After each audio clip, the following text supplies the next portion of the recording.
आईपा एक ऐसा जो मैं समीक्षा किया हूँ प्लेटफॉर्म है जो निष्पक्ष और प्रोग्रेसिव पॉलिटिक्स की बात करता है। इसलिए आप और आपका चैनल धन्यवाद का पात्र है और पूरे हृदय से मैं आप लोगों को सलाम करता हूँ। धन्यवाद आपको। इनके नाम पर 24 मोहल्ले आंसू बहाते हैं। आप हर गलियों में चले जाइए, हर मोहल्ले में चले जाइए, सड़कें टूटी हुई हैं, सड़कें बनी हुई नहीं हैं। आप जाते हैं, आप भी कभी कभी और हमेशा कभी कभी ना, आप हमेशा मैं आपको देखा हूँ। तो आपको इसलिए मैं धन्यवाद देता हूँ क्योंकि आप सक्रिय इसमें पत्रकारिता में आप अपना निर्वहन करते हैं और हर जगह कुव्यवस्था पड़ा हुआ है। सिर्फ सुबह उठिए, स्वच्छता वाला गाना चलता है। सर, गाना चलने से, नारा लगाने से, अच्छी अच्छी बातें करने से पब्लिक का, जनता का पेट भरने वाला नहीं है, प्रोग्रेस होने वाला नहीं है, सड़कें बन। नमस्कार, मैं हूं विवेक जायसवाल और आप देख रहे हैं आईपा। आईपा का मतलब होता है all India progressive politics association. AIPA बात करता है प्रगतिशील राजनीति की, आईपा बात करता है प्रगतिशील समाज की, आईपा उन मुद्दों को उठाता है जो जन सरोकार को जोड़ती है। आज हमारे साथ बात करने के लिए मौजूद हैं समाजवादी पार्टी के जिला उपाध्यक्ष दिलीप कुमार शुक्ला। सबसे पहले हम आपका स्वागत करते हैं आईपा में। आईपा का मतलब होता है प्रगतिशील राजनीति, प्रगतिशील समाज के बारे में बात करना। क्या आप कहते हैं इसके बारे में? आप हमारा स्वागत करें, इससे पहले मैं आपका स्वागत करता हूं और आपके चैनल का स्वागत करता हूं। आईपा एक ऐसा जो मैं समीक्षा किया हूँ प्लेटफॉर्म है जो निष्पक्ष और प्रोग्रेसिव पॉलिटिक्स की बात करता है। इसलिए आप और आपका चैनल धन्यवाद का पात्र है और पूरे हृदय से मैं आप लोगों को सलाम करता हूँ। धन्यवाद आपको। जैसा कि आपको पता है कि यूपी में विधानसभा चुनाव हो रहा है, क्या लगता है आपको? यूपी में विधानसभा चुनाव, जहां एक तरफ भारतीय जनता पार्टी की सांप्रदायिकता हर तरह से फैली हुई है, तो भारतीय जनता पार्टी की सांप्रदायिकता वर्सेस उत्तर प्रदेश की जनता का चुनाव है। ये अन्य किसी पार्टियों का चुनाव नहीं है, क्योंकि जनता खुद इस चुनाव को लड़ रही है। और जनता क्यों चुनाव लड़ रही है? क्योंकि जैसे आपने कहा कि प्रोग्रेसिव पॉलिटिक्स मतलब प्रगतिशील पॉलिटिक्स, इसी प्रकार से समाज को भी एक प्रगति की आवश्यकता है। जो पार्टी प्रगति के रास्ते पर समाज को ले जाए, ऐसे पार्टी के लिए जनता अपने आशा भरी नज़रों से देखती है। आप देखिएगा, जहाँ एक तरफ भारतीय जनता पार्टी है, यह लोग जब समाज में आए, पॉलिटिक्स में आए, इनके पॉलिटिक्स का रूट यही है सांप्रदायिकता को फैलाना। और जनता एक बार इनके बहकावे में आ गई, लेकिन अब जनता समझ गई है कि हम और हमारे बच्चे और हमारे बच्चों के भविष्य को सांप्रदायिकता के रास्ते पर ले जाकर के संवारा नहीं जा सकता है। उत्तर प्रदेश की जनता सांप्रदायिकता मुक्त होना चाहती है और एक पार्टी हमारी जो है समाजवादी पार्टी, हमारे पार्टी के राष्ट्रीय अध्यक्ष आदरणीय अखिलेश यादव जी हैं।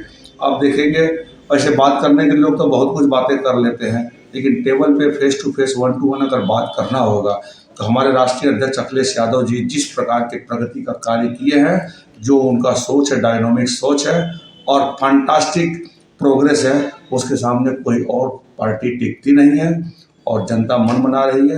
लेकिन ये लोग अभी देखिए, आते आते आते आते पूर्वांचल में जैसे ही ये लोग एंट्री कर रहे हैं, ये लोग सांप्रदायिकता को मुख्य मुद्दा बना देंगे। कभी ये आतंकवाद की बात करते हैं, कभी ये सांप्रदायिकता की बात करते हैं, कभी ये भ्रष्टाचार की बात करते हैं, जबकि आप देख लीजिएगा कि यह तीनों इनके पूरक हैं।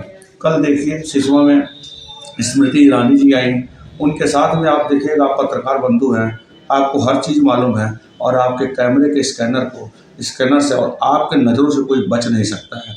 एक तरफ स्मृति ईरानी चल रही हैं, उनके बगल में अनूप जायसवाल जो 886 करोड़ का नशीली दवाओं का माफिया है जो पकड़ा गया था, वो उनके साथ चल रहा है। उनके पीछे पीछे सिसवा का निवर्तमान विधायक कह लीजिए प्रेम सागर पटेल चल रहे हैं।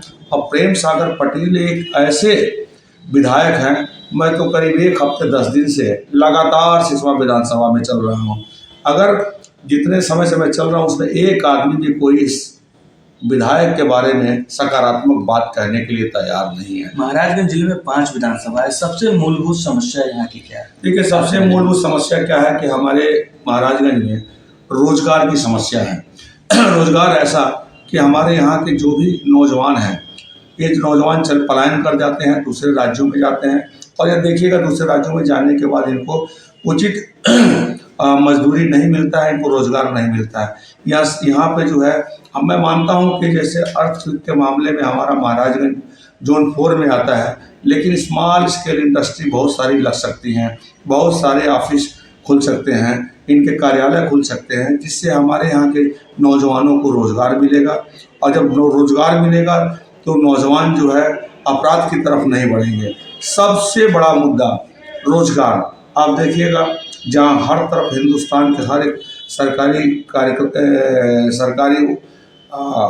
प्लेटफॉर्म को, सरकारी परियोजनाओं को ये लोग प्राइवेट हाथ में बेच रहे हैं। ठीक इसी जहाँ कर रेलवे बेच रहे हैं, एयर इंडिया बेचा, बहुत सारे चीज़ों को बेच रहे हैं। अगर नाम गिनवाना शुरू कर दूँ तो दर्जनों हो जाएगा, 10 मिनट हो जाएगा। लेकिन उसी से एक छोटा सा अंश में चुरा करके आपको बताना चाहता हूँ कि आप भी जानते हैं, आप भी समाज से जुड़े हुए हैं, आप समाज के मुख्य स्तंभ हैं, क्योंकि जहाँ पर जो है मीडिया ये चौथी स्तंभ मानी जाती है भारत सरकार हिंदुस्तान की। आप देखिएगा 2 साल पहले एक आवाज़ उठा था, एक समाचारें आई थी कि अब प्राइमरी विद्यालयों को भी प्राइवेट कर दिया जाएगा और इसको अंबानी के हाथों में शायद इसका ठेका या जो भी इसको कहेंगे उसे जाने वाला था। अब आप देखिएगा जहाँ प्राइमरी स्कूल में बच्चे निःशुल्क पढ़ाई करते हैं, और किनके बच्चे निःशुल्क पढ़ाई करते हैं? जो गरीबी रेखा के नीचे हैं, जिनके पास प्राइवेट स्कूलों में अपने बच्चों को दाखिला दिलाने के लिए सक्षमता नहीं है, वे सक्षम नहीं है। ऐसे लोग प्राइमरी स्कूलों में अपने बच्चों को दाखिला देते हैं, और जब प्राइमरी स्कूल भी प्राइवेट संस्थानों के और प्राइवेट व्यवसायियों के कब्जे में आ जाएगी, आप देखिएगा उसका फीस भी ये लोग 1000, 1500, 500 रुपया करने का काम करेंगे, क्योंकि प्राइवेट व्यक्ति सिर्फ उसको बिजनेस के मकसद से ही लेगा और वो कोई समाज के उत्थान के लिए नहीं लेगा। ऐसी स्थिति में क्या होगा, जो गरीब लोग प्राइमरी स्कूलों में अपने बच्चों को पढ़ाते हैं, वो फीस के अभाव में अपने बच्चों को नहीं पढ़ा पाएंगे जब वह जब वो प्राइवेट हो जाएगा। तो ऐसी स्थिति क्या होगी, 2 मिनट रुकूंगा, वो गार्जियन अपने बच्चों को पढ़ा नहीं पाएंगे, बच्चे बड़े होंगे, उनको रोजगार नहीं मिलेगा क्योंकि वो शिक्षित नहीं है, और जब रोजगार नहीं मिलेगा तो उनको अपना पेट भरने के लिए अपराध के रास्ते पे जाना पड़ेगा। महाराजगंज जिले की अगर सड़कों की बात की जाए तो क्या स्तर है? देखिए सड़क की बात है, जैसे आप देख लीजिए, मैं बार बार इस मुद्दे को उठाता हूँ।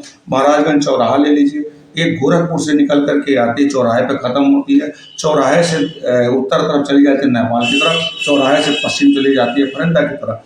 चूंकि चौराहे से पश्चिम तरफ नगर पालिका अध्यक्ष का प्रतिष्ठान है, उनका घर है, इसीलिए चौराहे से लेकर के फरंदा वाला रास्ता और स्ट्रीट लाइट वहीं तक है जहाँ तक उनका प्रतिष्ठान है, वहीं तक लगा हुआ है। वो सिर्फ अपने निजी स्वार्थ के लिए, अपने निजी आकांक्षाओं को पूरा करने के लिए हुआ है, तरक्की उतना ही हुआ है। और ऐसे ही आपने जब कहा महाराजगंज सड़कों की बात, तो महाराजगंज में देख लीजिए 25 मोहल्ले आते हैं, सिर्फ एक मोहल्ला में चौमुखी विकास हुआ है, जिसमें नगर पालिका अध्यक्ष जी का घर है, उसी मोहल्ले का विकास हुआ। बाकी 24 मोहल्ले भारतीय जनता पार्टी की हुकूमत है, सरकार है, नगर पालिका अध्यक्ष भारतीय जनता पार्टी के हैं, इनके नाम पर 24 मोहल्ले आंसू बहाते हैं। आप हर गलियों में चले जाइए, हर मोहल्ले में चले जाइए, सड़कें टूटी हुई हैं, सड़कें बनी हुई नहीं हैं। आप जाते हैं, आप भी कभी कभी और हमेशा, कभी कभी ना आप हमेशा, मैं आपको देखा हूँ, आपको इसलिए मैं धन्यवाद देता हूँ क्योंकि आप सक्रिय इसमें पत्रकारिता में आप अपना निर्वहन करते हैं, और हर जगह कुव्यवस्था पड़ा हुआ है। सिर्फ सुबह उठिए, स्वच्छता वाला गाना चलता है, सर गाना चलने से, नारा लगाने से, अच्छी अच्छी बातें करने से पब्लिक का, जनता का पेट भरने वाला नहीं है, प्रोग्रेस होने वाला नहीं है, सड़कें बनने वाली नहीं है। इस बार विधानसभा चुनाव में समाजवादी पार्टी का मुख्य मुद्दा क्या होगा? हमारा मुख्य मुद्दा यही है कि जात धर्म से दूर, सांप्रदायिकता से दूर जो समाजवाद की बात करेगा वह समाजवाद की बात करेगा। अगर चुनाव जीतते हैं और आपकी सरकार बनती है तो महाराजगंज जिले के लिए सबसे पहले आप लोग क्या देखिएगा, मैं 2019 के चुनाव में मैं पूरी तरीके से सम्मिलित था। हमारे राष्ट्रीय अध्यक्ष विकासपुर आदरणीय अखिलेश यादव जी आए थे। उन्होंने GSPS इंटर कॉलेज के मंच से उन्होंने घोषणा किया था कि अगर मेरी सरकार बन जाती है, हम ताकत में आ जाते हैं, सरकार में आ जाते हैं, तो महाराजगंज को एक विशेष पैकेज देकर के महाराजगंज का उत्थान करेंगे। अब उत्थान सिर्फ एक चीज़ों से नहीं होती, बहुत सारी चीज़ें हैं। चीनी मिलें हैं, सड़कें हैं, रोजगार है, स्वास्थ्य है, चिकित्सा है, सबको आप देख लीजिएगा सर। अभी कोरोना का बहुत बड़ा बीमारी, पूरी दुनिया इसके चपेट में थी। महाराजगंज में एक महिला अस्पताल है जिसको हमारे राष्ट्रीय अध्यक्ष अखिलेश यादव जी ने बनवाया था। आप भी हमारी बातों को इग्नोर नहीं कर सकते हैं, क्योंकि सत्य को स्वीकार करना हमारी मजबूरी हो जाती है और हमें करना पड़ता है। आप सोच लीजिए, अगर महिला अस्पताल नहीं बना होता, क्या लोगों का इलाज अस्पताल में होता? लोग बीमार, लोग सड़कों पे उनका बिस्तर लगा होता, बुरी लगी होती, वही होता। जिस प्रकार से गंगा और यमुना में कोरोना से मरने वाले लोगों को बहा दिया गया, उसी प्रकार से सड़कों पर, रास्तों पर उनका इलाज हो नहीं पाता, वहाँ सुलाए रहते। ये हमारे राष्ट्रीय अध्यक्ष जी दूरदर्शी हैं, दूर की सोचते हैं, पब्लिक के लिए सोचते हैं, जनता के लिए सोचते हैं। आप देख लीजिए जहाँ भारतीय जनता पार्टी के लोग क्या क्या बातें करते हैं। एक हमारे राष्ट्रीय अध्यक्ष हैं, उनके मुंह से कोई अपशब्द नहीं निकलता है। आज भारतीय जनता पार्टी के मुख्यमंत्री आदरणीय योगी जी, आप देखिए अबे तबे की भाषा इस्तेमाल करते हैं, ठोको रोको की भाषा इस्तेमाल करते हैं। सरकार अगर बनती है आपकी तो युवाओं के रोजगार को लेकर क्या करेंगे? जैसे हमने कहा था ना भैया, हमारे राष्ट्रीय अध्यक्ष अखिलेश यादव जी ने कहा भी, देखिए जिस प्रकार से अमित साहब कर रहे हैं कि 12वीं पास करके इंटर में जो एडमिशन लेगा उसको लैपटॉप मिलेगा। इनको यह नहीं मालूम है कि 12वीं इंटर होता है। हमारे राष्ट्रीय अध्यक्ष जी ने कहा है, आप भी जानते हैं सर, आप भी नौजवान हैं, हमारे भाई साहब कैमरा मैन भी नौजवान है। हमारे राष्ट्रीय अध्यक्ष अखिलेश यादव जी ने कहा है 12वीं पास करने के बाद बहुत सारी ऐसी नौकरियां हैं जो आपके फिजिकल फिटनेस के ऊपर मिलती है। पुलिस है, फौज है, आप अपने सर्टिफिकेट को दीजिए, आप दौड़ जाइए, अपना जो है शारीरिक स्वस्थता को दिखा लीजिए, फिजिकल फिटनेस आप दिखा लीजिए, आपको पुलिस में नौकरी मिल जाएगी, आपको बड़े बाबू की नौकरी मिल जाएगी, आपको फौज में नौकरी मिल जाएगी। बताइए नौजवानों को और क्या चाहिए?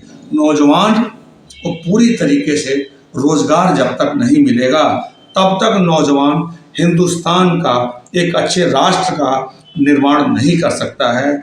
और भारतीय जनता पार्टी वाले चाहते हैं न नौजवान रोजगार हो, न उनको हम न नौजवान पढ़ा लिखा हो, न हम उनको रोजगार दें। क्योंकि जब नौजवान पढ़ लेगा, बच्चे पढ़ लेंगे, तो उनको विवेक जाग जाएगा और रोजगार मांगना शुरू करेगा। आप देख लीजिए इलाहाबाद में नौजवान बच्चों का, पढ़े लिखे बच्चों का क्या कसूर था।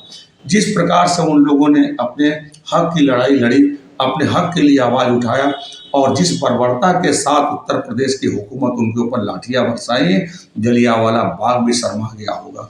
उन बच्चों के माता पिता के मुंह से क्या निकला होगा? अगर रोजगार मांगना ऐ भारतीय जनता पार्टी के लोगों, ऐ योगी जी अगर अपराध है, तो मैं यह चाहता हूँ उत्तर प्रदेश का हर नौजवान ऐसा अपराध करे, रोजगार मांगे और आप लाठियां बरसाते रहें। लेकिन आपके माध्यम से उत्तर प्रदेश के नौजवानों को मैं संदेश देना चाहता हूं कि बस आपकी दुख की घड़ी बीत गई है। 10 मार्च को आप उत्तर प्रदेश में समाजवादी पार्टी की सरकार ला दीजिएगा और 15 मार्च को अखिलेश यादव जी मुख्यमंत्री के पद पर होंगे, आपके रोजगार के रास्ते खुल जाएंगे। भाई साहब, एक चीज़ और मैं बता दूं कि जो कर्मचारी 60 साल की उम्र तक देश की सेवा करते हैं, अपनी जवानी को जो है नौकरी में झोंक देते हैं, और 60 साल के बाद, जब 62 साल के बाद वो रिटायर होते हैं, तो उनको आर्थिक मजबूती की आवश्यकता होती है। उनका अपराध यही है कि उन्होंने सरकारी नौकरी की, उनको आप पेंशन नहीं देंगे, उनका बुढ़ापा कैसे होगा? कैसे वो बेचारे ठीक रहेंगे? आप उनके बुढ़ापे को बर्बाद कर दे रहे हैं, आप रोजगार नहीं दे रहे हैं। और देखिए, शिक्षा मित्रों की आवाज़ ले लीजिए। शिक्षा मित्रों का क्या गुनाह था? एक प्राइमरी स्कूल में पढ़ाने के लिए कितना क्वालिफिकेशन चाहिए? BA पास लोग क्या पढ़ा नहीं सकते हैं? आदरणीय योगी जी कहते हैं, जब उनसे आप जैसा ही कोई उत्कृष्ट और निष्पक्ष पत्रकार, विवेक जी, आप जैसा ही कोई पत्रकार जब उनसे पूछा कि आपने शिक्षा मित्रों को क्यों उनके पद से हटाया, उन्होंने कहा कि ये योग्य नहीं थे। आपके माध्यम से मैं यह बोलना चाहता हूँ, पूछना चाहता हूँ कि जब उनको 40,000 रुपये आप वेतन दे करके जब वो पढ़ाना चाहते हैं, तो आप उनको अयोग्य घोषित करते हैं, और जब उनकी सैलरी आप 10,000 रुपया कर देते हैं तो योग्य हो जाते हैं। क्या 10,000 में उनकी उचित शिक्षा देना शुरू कर देंगे और 40,000 में नहीं दे पाते? आपकी मंशा ठीक नहीं है। आप देखिए, हिंदुस्तान बहुत ही अच्छा देश है। हमारा प्रदेश हिंदुस्तान का सबसे बड़ा प्रदेश है। हमारे हिंदुस्तान से और हमारे प्रदेश से जब तक बेरोजगारी नहीं जाएगी तब तक हमारे प्रदेश का उत्थान नहीं होगा। ऐ महाराजगंज के लोगों, मैं आपका हाथ जोड़ करके विनती करता हूँ कि आप उत्तर प्रदेश में और महाराजगंज के 5 विधानसभा से अखिलेश यादव जी को, उनके एमएलए को जिता करके संदेश दे दीजिएगा कि अखिलेश यादव जी, हमने अपना फर्ज पूरा किया। अब मैं आपको गारंटी देता हूं कि हमारे अखिलेश यादव जी को अगर उत्तर प्रदेश के मुख्यमंत्री की गद्दी पर सेवा करने के लिए बैठा देंगे, हमारे मुख्यमंत्री, हमारे आदरणीय, हमारे प्रगतिशील, हमारे शुभचिंतक, उत्तर प्रदेश की रक्षा करने वाले, उत्तर प्रदेश की विकास करने वाले, अच्छी सोच रखने वाले आदरणीय अखिलेश यादव जी उत्तर प्रदेश में रोजगार की गंगा बहा देंगे। इसमें माता, हर बहनें, हर बच्चियां, हर मेरे बच्चे, हर भाई रोजगार में आ जाएंगे, उचित स्वास्थ्य मिलेगा। सर देख लीजिए, डायल 100 उन्होंने शुरू किया था, अपराध को रोकने के लिए किया था। ये भारतीय जनता पार्टी वाले क्या कहते हैं तो गुंडों मवालियों की सरकार थी। अरे अगर गुंडों मवालियों की सरकार होती, अपराध को रोकने के लिए वो लोग डायल 100 नहीं बनाए होते। अगर हम विनाशकारी होते, हमारे राष्ट्रीय अध्यक्ष विनाशकारी होते तो 102 108 एम्बुलेंस चलाने का काम नहीं करते। मैं तो सैल्यूट करता हूँ, अपने आप को सौभाग्यशाली समझता हूँ कि मैं ऐसे व्यक्तित्व वाले धनी जो हैं अखिलेश यादव जी, उनका सेवक के रूप में उनका प्रचार प्रसार करता हूँ, उनकी नीतियों को जन जन तक पहुँचाता हूँ। मैं आपका हाथ जोड़ता हूँ। धन्यवाद। स्वच्छ राजनीति और आप जैसे स्वच्छ पत्रकारिता करने वाले लोग जब समाज में रहेंगे तो उद्धटता फैलाने वाले, भ्रम फैलाने वाले, गलत विचारधाराओं को फैलाने वालों को जगह नहीं मिलेगी। कैमरामैन जी, मैं आपको नमस्कार करता हूं और आदरणीय एंकर महोदय, आपके इस मुहिम का मैं बहुत बहुत तारीफ करता हूं। आपके हिम्मत का तारीफ करता हूं कि जहां एक तरफ से मीडिया के ऊपर बिकने का आरोप लगता है, वहां अभी भी मैं गर्व से कहता हूं किसी समाज में, इसी मीडिया के समाज में, इसी परिवार में आप जैसे निष्पक्ष पत्रकार लोग अभी भी हैं। आप लोगों के बल पर ही पत्रकारिता का भी कुछ साख बचा हुआ है। आपसे निवेदन करता हूं कि आप किसी भी प्रभाव में, किसी भी अहंकार के सामने, किसी भी दमनकारी नीति के सामने, किसी भी अहंकारी राजा यानी मुख्यमंत्री या प्रधानमंत्री के सामने आप झुकने का काम नहीं करिएगा। पत्रकारिता की परिभाषा सरकार को आईना दिखाना है और आप विभिन्न तरीकों से, विभिन्न रास्तों से आप सरकार को गाहे बगाए जो आईना दिखाते हैं, इसके लिए आप हमारे आदरणीय हैं। आपको प्रणाम करता हूँ, बहुत बहुत धन्यवाद, आपकी कामना करता हूँ। हमारे साथ बात करने के लिए समाजवादी पार्टी के जिला उपाध्यक्ष दिलीप शुक्ला थे। इनका कहना है कि अगर समाजवादी पार्टी की सरकार बनती है तो सबसे पहले हम रोजगार की व्यवस्था करेंगे। और महाराजगंज जिले में 25 वार्ड है सदर में, लेकिन एक वार्ड को छोड़ दिया जाए तो 24 वार्ड अपने बदहाली का आंसू रो रहा है, इनका कहना है। आईपा के लिए महाराजगंज से विवेक जायसवाल।